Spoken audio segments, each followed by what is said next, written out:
Frank Seravalli, who joins us now from Daily Faceoff. Frank, how you been? It feels like we get to talk to you like once a month, and it's a great time every time you join the show. How you been? Oh, thanks. Likewise, I really enjoy it. And today on a Friday the 13th, I mean, what better way to start it? The Phillies off season so far. Any disappointment there for you? Yeah, I mean, the fact that nothing's happened. Yes. Yeah, I'd say that's. Who did they have the trade? They had a trade in place. I just saw it. I can't remember who. They were for. talking about getting. Was it Tucker? Kyle Tucker? Yeah, Tucker from Houston. Sad. Yeah. As I wear my Mariners hat. Yeah, such is life. Anyways, let's talk hockey, Frank. Yeah. Let's talk hockey. The Canucks, they get JT Miller back last night. We're not going to obviously get into the reasons he was away and all that sort of stuff, but just to get him back, what does that mean for this team? I mean, did you hear the spine-tingling chants of JT Miller in the arena? Like, so awesome. And, you know, I know the guys that were at UFC, was it last week? Survivor Series, yeah, WWE. They were talking about how they were hearing the JT Miller chants then, which I think is just so special to think about what 2 years ago was like for JT Miller in your town and what now is like, and the support and all of what that means. Look, there's been I do think we should talk for just a second about, like, there's been so much innuendo out there, right? About how do you arrive at this point? What did this mean? How did we get here? Why? I think all really, like, some of them are fair questions to ask because people are paying a lot of money and they care and they want to know what's happening with their team. I spent a while like looking into this and talking to people about it. And look, there's zero doubt that JT Miller, the heartbeat, the engine of this team, like, he can run hot at times, but there's everyone that I talked to said there was never an instance or something that happened that was out of character, out of school, between any, teammates or coaching staff that led to this. Obviously some frustration built into his game and where things were at, and like legitimately arrived at a point where burnout was a thing. And I think to take a step back for a few weeks and sort through some of that, I think in the end is going to be really beneficial, not just for JT Miller, but also for the Canucks. And so to get back last night and for this team to get a little bit closer to the real true build of what Patrick Allvin and Jim Rutherford tried to put together in the summer, I think is incredibly important for a team that's been up and down and has been at times a little all over the place, but I think is in a really healthy place now. Frank, how do you think the front office views the Canucks' performance this season so far? Do they view this as a year that they should be aggressively sort of pushing their chips in and going all in? Or do you think they're going to take more of a wait and see approach to see how things play out?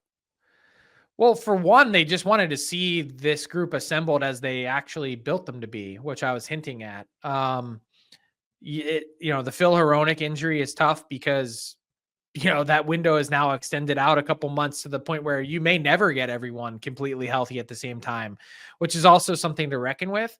I think a few things are true. I think one is that they know they can't do that every year. Two, they think that this team has some deficiencies and some holes, particularly on the back end, and how inefficient they move the puck. And that's just such a core tenet and staple of what Rick Tocchet wants to do and accomplish, and the way that they play, that I think they'd like to try and improve from that standpoint. But also at the same time, recognizing we've got a few things here that we're just not going to, we're not going to dip into our savings, so to speak, in order to make some of those things happen. And that would be the look toward the future. Like, there have been teams at varying points that have said, hey, we'll make a deal with you, but we want Lekkerimaki. They're like, no, not non-starter, right? Like, it's not going to happen. So I think things like that, they've got their eye on the now and the future and want to improve without going way overboard. I'm not sure would necessarily improve them, maybe addition by subtraction, but we've heard Vincent Desharnais' name out there. Like, do you think there could be a taker for Vinny Desharnais? Like, someone in the chat was asking about the bottom penalty killing teams in the league. Do you think there could be any takers for Vinny Desharnais at 2 years, $2 million per year?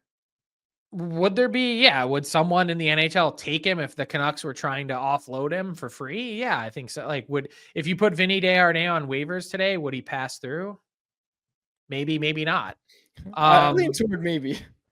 You think what? I lean toward maybe. Like I think he probably would. Okay, so what I'm about to say, you can rewind to like July, whatever. And I said this right after they made the deal to bring him in. What exists now with Vinny Desharnais, he's big, rangy, actually has pretty decent boots for a guy that big, but there are so many puck limitations with him that I don't know that you could, like, I think the Canucks were a little bit headstrong in thinking that they could coach their way out of it. Yeah. That they could develop their way out of it. But usually when someone's 27 at that point and has been, up and down and has, improved to the point that they make it to the NHL, a lot of times you just are what you are.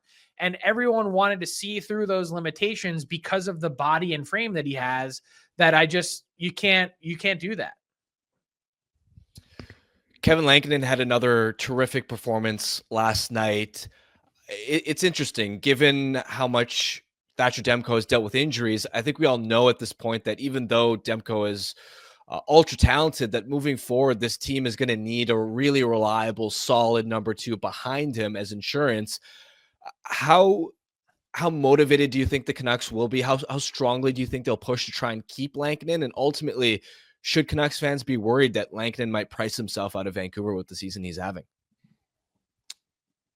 I mean, with all due respect to Kevin Lankinen, the concern first and foremost should be the long-term health of Thatcher Demko, and solving for that answer first, which is, how does the rest of this year go? How does the knee feel? And what level of play is Demko at before you can address any of those next things?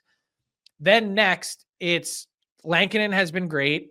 And he's been, the fact that they saw him as a target and a pickup in a moment of need, and he was willing to play ball because of the opportunity. He was looking for a lot more than what he got. And the Canucks were able to seize on that because of what they could offer him in terms of role. So that's great.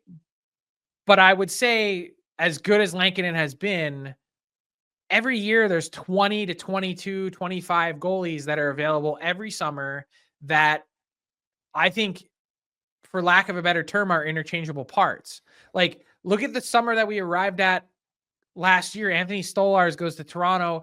He just got dinged up last night, but he's been in the Vezina Trophy conversation so far to start. 928 save percentage. Crazy. He's on the scrap heap.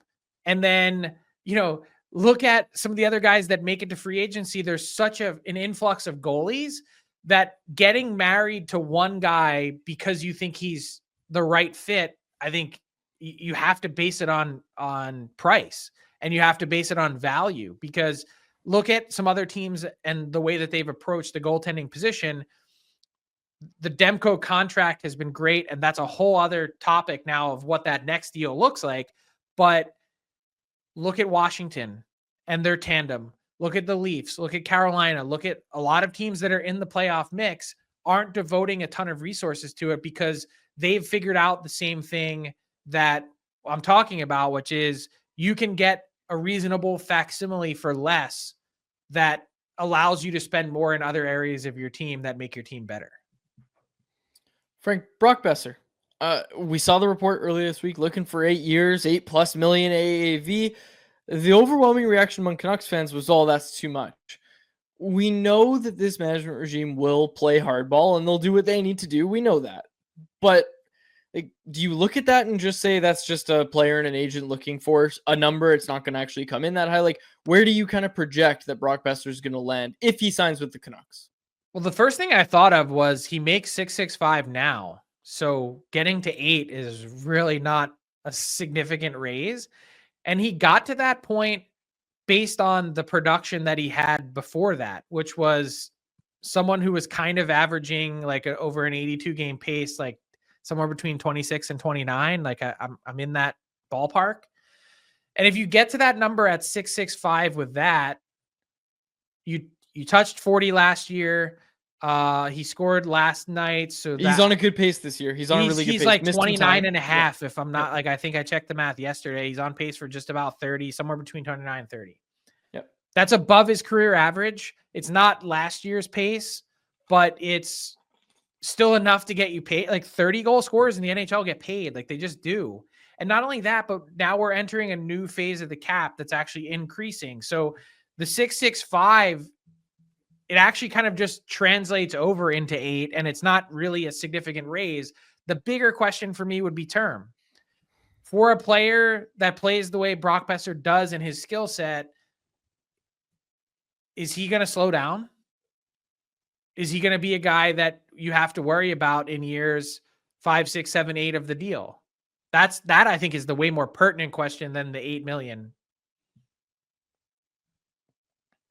And I'm not saying he will. I'm just asking. Like that's the question you have to ask, right? And I think it's a split decision on Canucks fans when you ask that question. Like that's the number one thing we saw in the Canucks Army comment section was like, you know, we call him the flow out here in Vancouver. A lot of people start calling him the slow during those bad years where he was just like, again, looked like he was skating in quicksand. He's just developed his game in a way that's, you know, it would suggest that those later years won't be an issue for him. And Harman, actually, I'm curious to get your thoughts on that question. Like, to me, like I look at Brock Boeser and say he's developed his game enough in a way that, yeah, okay, maybe you look at $8 million, you get some sticker shock, but you also think about what $8 million is going to look like for a guy that, you know, let's say later on he's scoring closer to 20 to 30 goals.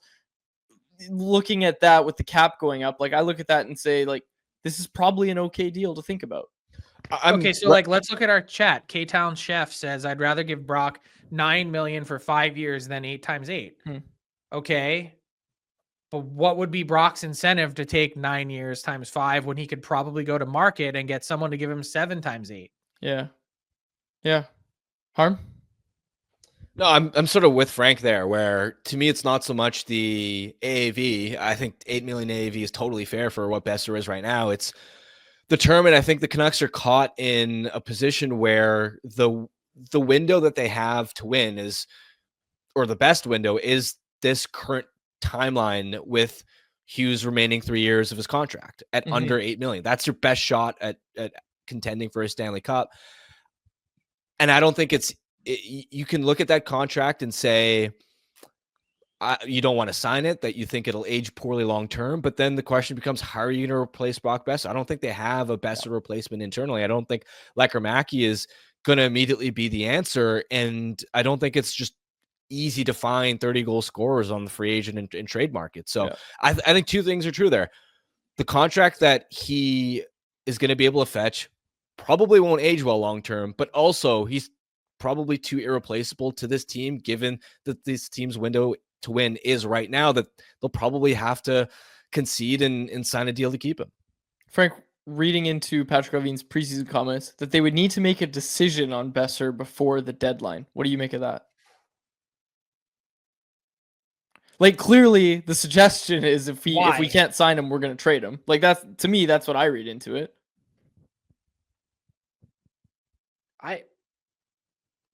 I'm nonplussed. Like, I guess I'm like, I could be swayed either way on that argument. Like, fair. If all those things that we just talked about are actually true, and this is another window for you to win, why would Boeser be any different than allowing Zadorov and Lindholm to walk? Like, if you're going to acquire guys to use them for one playoff run to then have them walk, why would you need to bring in something for Boeser to make your team worse in the short term when he walks anyway? Like, would you like? Here's my big issue, and I say this full well knowing that I'm a, you know, by job, by role, trade deadline, like, you want as many players to talk about as possible. That said, I don't understand why NHL teams get so twisted on fulfilling a contract and then at the end of it, shaking hands and walking. That's the whole point of the deal, is that you signed up to play all 3 years of this 3-year deal, and you did all 3 years of this 3-year deal. You bought, as a, you know, drafted homegrown player, you bought and used all of the best years that Brock Boeser is going to have. I'm not saying he can't be a good player in his late Sure. 20s, early 30s, but you bought the prime. You owned it, you paid for it, and then you shake hands and you say, congratulations, you're off to the next destination. I'm not saying that's what should happen. I'm just saying it's okay if that does, because you're forgetting about the opportunity cost of then plugging in $8 million a year. What if you go spend that on something else? What if you go spend that on a forward and a defenseman? $6 million on a defenseman, $2 million on a forward. I don't know. I'm just however you want to chop it up. You have to realize that there's an ability to go out and replace that people forget because they're so scared of losing. Frank, are you worried about the trade deadline at all? Just from a content perspective, like it feels like there's not many clear sellers, clear buyers. Like, what do you, in all seriousness, like, what do you actually think we're Never? going to see I'm never worried about it because you know what? It is what it is. At the end of the day, I don't make the news or make it up. I just report on what's there, and whatever that's there, then that's what it will be. All right, Frank, appreciate you taking the time today. We will close it out with you there, but yeah, much appreciated. And yeah, we will chat with you soon. Good to see you guys. Be well.